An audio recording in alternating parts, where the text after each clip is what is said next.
Nak tunggu harga emas jatuh baru nak beli, itu bukan satu strategi yang betul, tuan-tuan.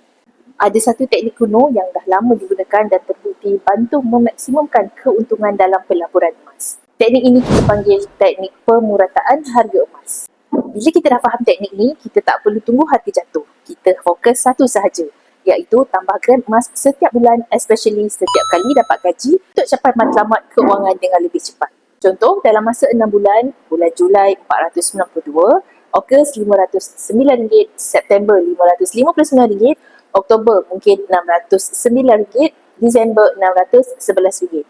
Kalau konsisten tambah simpanan 1 gram setiap bulan, jumlah duit yang digunakan mungkin sekitar RM3,368 dan tuan pun akan dapat sekitar 6 gram. Tetapi kos purata dia sebenarnya cuma RM560 sahaja.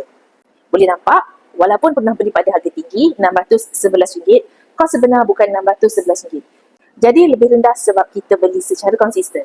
Dalam simpanan emas, bukan kejar harga paling rendah, tapi kita kena kejar berapa gram yang kita berjaya kumpul. Bagi tuan-puan yang nak mulakan tabungan emas bersama Babdi Gold, boleh rujuk pin pos saya, cara mudah daftar akaun dan saya akan bimbing langkah-langkah simpanan emas yang terbaik untuk tuan-puan.